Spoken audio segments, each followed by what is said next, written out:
ठीक है सर। वैसे अगर आज की डेट में हम बात करें, एक आइडियल पोर्टफोलियो आपको क्या नजर आता है किसी निवेशक के लिए, खास करके अगर नया निवेशक है तो किस तरीके का दिखना चाहिए उसका आइडियल पोर्टफोलियो आज की डेट से अगर वो बना रहे हैं?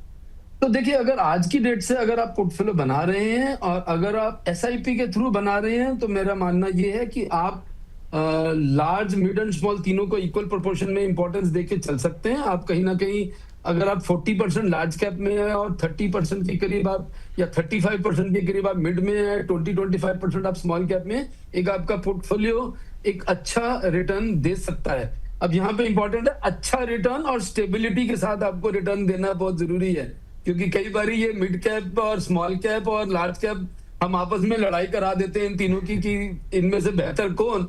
हम ये कहते हैं इन तीनों की लड़ाई कराने की जरूरत नहीं है, इन तीनों को पोर्टफोलियो में बड़ी जरूरत है। ये तीनों हमारे रक्षक हैं, ये तीनों हमारे गाड़ी के पहिए हैं। हमारे को इन तीनों पहियों की जरूरत है, और भी पहियों की जरूरत पड़ेगी वो भी ऐड करेंगे। तो इंपॉर्टेंट है ये सारी चीजों को एक अच्छी कैलकुलेशन लेके चलें। अब यहाँ पर थोड़ा सा फर्क आ जाता है, आपका गोल कितनी दूर है, आपका रिस्क प्रोफाइल क्या है, ये सारी चीजें चेंज कर देंगी ये जो हम बात कर रहे हैं।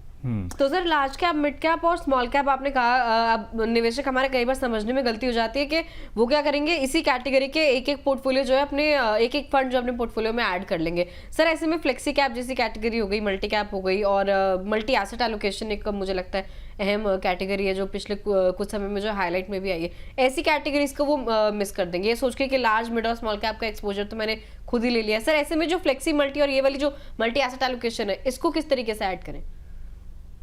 देखिए, मल्टी एसेट की भी बहुत इंपॉर्टेंट जगह है, मगर अगर मान लीजिए आप अगर अपना पोर्टफोलियो बना रहे हैं, अब ये सारी डिपेंड करता है आप पोर्टफोलियो का आपका साइज क्या है।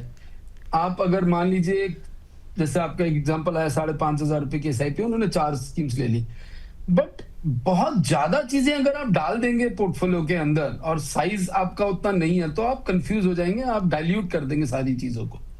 तो इट इज मोर लाइक कि पहले आपने अपने पोर्टफोलियो में, एक क्वेश्चन में अभिषेक जी ने आज ही पूछा था कि पहला फंड नए इन्वेस्टर के लिए कौन सा हो, तो मैंने बोला पहला फंड फ्लेक्सी कैप आप लेके बड़े अच्छे से चल सकते हैं, सेकंड फंड आप मल्टी कैप लेकर अपने पोर्टफोलियो में ऐड कर सकते हैं, फिर उसके बाद मल्टी एसेट भी ऐड कर सकते हैं, फिर आप उसके बाद मिड कैप और स्मॉल कैप अपने पोर्टफोलियोज में ऐड कर सकते हैं। Mid and small cap portfolio में ऐड करते हुए थोड़ी सावधानी ज्यादा रखनी है, क्योंकि अगर आप इकट्ठा एक मुश्त पैसा डाल रहे हैं, लमसम पैसा डाल रहे हैं और उस टाइम पे वैल्यूएशन महंगी है, तो वो आपके पूरे पोर्टफोलियो की रिटर्न को हार्म कर सकता है। मिड एंड स्मॉल कैप कभी कभी काफी यूफोरिया में महंगे हो जाते हैं टाइम पे टाइम, और जब वो महंगे होते हैं और उसके बाद किसी भी नेगेटिव न्यूज के कारण से उसमें करेक्शन आती है, तो इनमें 20, 25, 30% की करेक्शन कोई बहुत बड़ी करेक्शन नहीं है। तो इसीलिए पोर्टफोलियो में स्टेबिलिटी की हम बार बार बात करते हैं, everything has its place in the portfolio. Sir multi asset funds के लिए अक्सर निवेशक जो होते हैं वो थोड़े से यहाँ पर डिवाइडेड हैं, कहते हैं कि मल्टी एसेट फंड में तभी निवेश करेंगे जब मुझे गोल्ड और सिल्वर में निवेश करना होगा, तो मैं मल्टी एसेट में चलाऊंगा क्योंकि वो सेफर बैठ होगी। और दूसरी तरफ कहते हैं कि नहीं, मल्टी एसेट फंड ज़्यादा अच्छे नहीं है, गोल्ड और सिल्वर में प्योर गोल्ड सिल्वर में एफ हो गया या फिर ETF हो गया, उसमें निवेश करना ज़्यादा सही है। इन दोनों के बीच की जो तालमेल है सर वो कैसे बैठाया जाए यहाँ पर? मैं एक बहुत सिंपल सा एग्जांपल दूंगा, बारिश आने से पहले छतरी खरीदेंगे या बारिश आने के बाद खरीदेंगे? पहले। हाँ, तो आपको नहीं पता बारिश कब आने वाली है। अगर इन्वेस्टर को इतना एग्जैक्ट पता होता तो मुझे लगता है उसको आपके और मेरे शो की जरूरत ही नहीं है, इनकी जरूरत ही नहीं है उनको। अगर वो आपका शो देख रहे हैं और हमारी बातें सुन रहे हैं, तो वो कहीं ना कहीं इतने मतलब इनफैक्ट मैं यहाँ पे कहूंगा कोई भी इतना एक्सपर्ट नहीं है जो इतनी सर्टेनिटी के साथ कोई बात कर सके।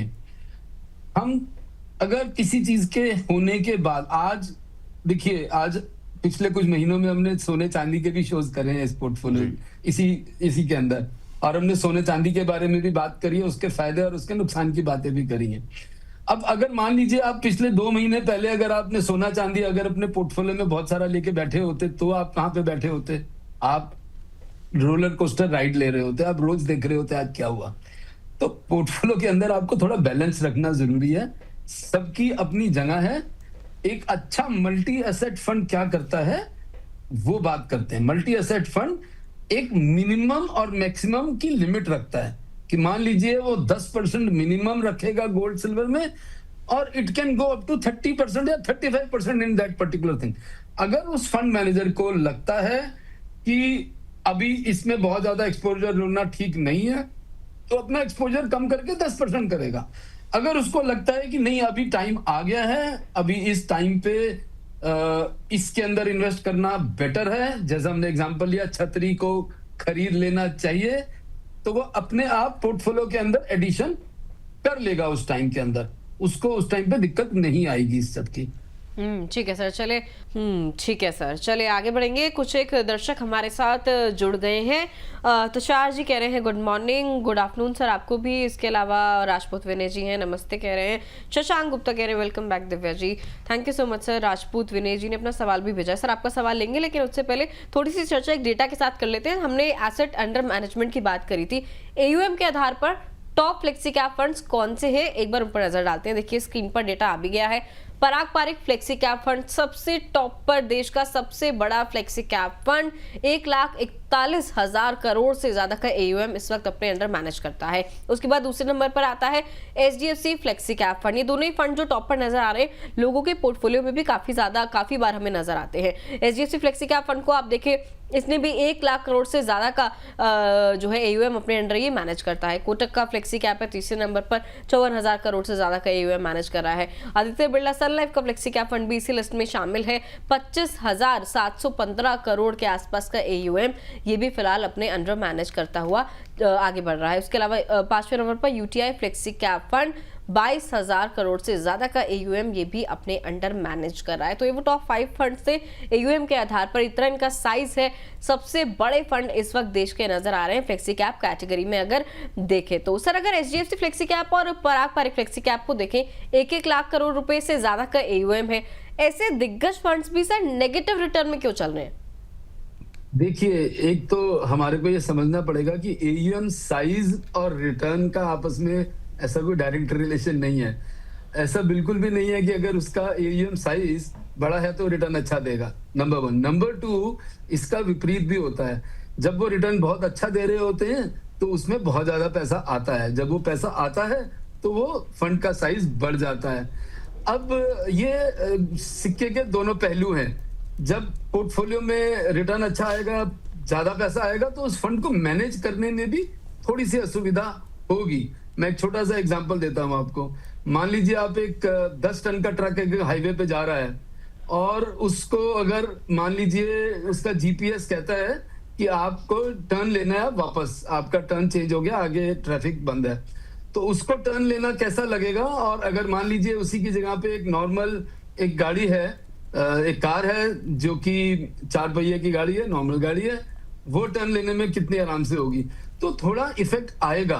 बट जो 10 टन का ट्रक का काम है वो गाड़ी नहीं कर सकती। इफेक्ट्स आएंगे मगर आपको देखना पड़ेगा इसके अंदर। तो सिर्फ size is not equal to return, ये समझना हमारे को बड़ा जरूरी है। प्लस एक आप चीज मान के चलिए, जो मैंने पहले क्वेश्चन में भी आंसर दिया था, कि ये फंड्स जो है ये थोड़ा सा डिफेंसिव स्ट्रेटेजी भी लेके चलते हैं। डिफेंस के अंदर इनका इन्वेस्टमेंट्स उतना नहीं था, इनका इन्वेस्टमेंट्स IT के अंदर था, लार्ज कैप टिल्ट तो था ही था इनका, फार्मा में इनका काफी एक्सपोजर था, FMCG में काफी एक्सपोजर था, उसके कारण से भी इफेक्ट आया। इवन पराग पारिक के अंदर इंटरनेशनल इक्विटी था, उसके कारण से भी थोड़ा ड्रैग उसको मिला है। मगर फिर भी ये पोर्टफोलियोज या इन अच्छी स्कीम्स को, स्कीम्स अच्छी हैं, स्कीम्स में कोई बुराई नहीं है, इनको हम 1 साल की रिटर्न के ऊपर अपनी एनालिसिस चेंज ना करें। लॉन्ग टर्म में पोर्टफोलियोज में इनकी अपनी जरूरत है। ठीक है सर। सर वैसे हमारे दर्शक ये जानना चाह रहे हैं कि फिर 10 टन वाला जो ट्रक है उसमें बैठना ज्यादा बेहतर है उनके लिए, फिर 4 पहिए वाली गाड़ी में बैठे? देखिए, डिपेंड करता है आप जा कहाँ रहे हैं और सामान कितना लेके जा रहे हैं। अगर आप पूरे घर का सामान लेके जा रहे हैं तो आपको फिर 10 टन के ट्रक में ही सामान रखना पड़ेगा, कार में तो आएगा नहीं। बट इम्पोर्टेंट यही है आप कितना सफर कर रहे हैं। बिल्कुल, आपका इनफैक्ट क्वेश्चन से एक और बात निकल के आती है। अगर मान लीजिए आप का जर्नी है दिल्ली से नोएडा, तो आपके पास ऑप्शन है, आप कार पे जा सकती हैं, आप मेट्रो पे भी जा सकते हैं, और आप 2 पहिए पे भी जा सकते हैं, और बस पे भी जा सकते हैं। मगर यही जर्नी आपकी बॉम्बे है तो आपके पास प्रैक्टिकली ऑप्शंस थोड़ी कम बचती हैं, आपको बाय एयर या बाय ट्रेन जाना पड़ेगा। और रिस्क अपनी जगह पे है, बट आपके पास ऑप्शन वैसे चेंज होंगी। तो गाड़ी लेना है या ट्रक लेना है, इस पे डिपेंड करता है आप कहाँ जाना चाहते हैं। A good portfolio will have a combination. आप अपने गैराज में सारी चीजें खड़ी कर सकते हैं। म्यूचुअल फंड्स का ये बड़ा फायदा है। चलिए, एक साल के प्रदर्शन को यहाँ पर ध्यान नहीं रखना चाहिए, ऑब्वियस बात है, लॉन्ग टर्म का नजरिया यहाँ पर लेके चलना चाहिए। लेकिन सर, जैसे कि जिनके फंड्स के AUM कम है, तो क्या उसमें निवेश करना चाहिए? जैसे कि बैंक ऑफ इंडिया हो गया, मैं देख रहा हूँ कि जो टॉप परफॉर्मिंग फंड्स हैं उसमें बैंक ऑफ इंडिया हो गए, क्वांट का फ्लेक्सी कैप फंड हो गया, जिनके AUM 2000 से 6000 करोड़ के आसपास ही हैं और बहुत ज़्यादा शायद पुराने भी नहीं हैं, लेकिन रिटर्न्स अच्छे दे रहे हैं और शायद आगे चल के अच्छी उसमें पोटेंशियल भी दिख सकती है। तो क्या कम AUM उसमें निवेश, उन फ्लेक्सी कैप में निवेश करना सही रहेगा? तो देखिए, एग्जाम्पल को हम दोनों तरीके से पकड़ सकते हैं, बट अगर यहाँ पे अगर मैं दोबारा से रिपीट करूं, AUM is not equal to return, तो वो इसमें भी वो वाली बात आती है। इनफैक्ट AUM का जब आप एक पोर्टफोलियो में अपनी एक स्कीम का चॉइस करते हैं, ऑब्वियसली आप हिस्टोरिकल तो देखेंगे कि हिस्टोरिकली क्या रिटर्न्स रही हैं। वो एक मापदंड है, वो सिर्फ एक मापदंड नहीं हो सकता, इंपॉर्टेंट है।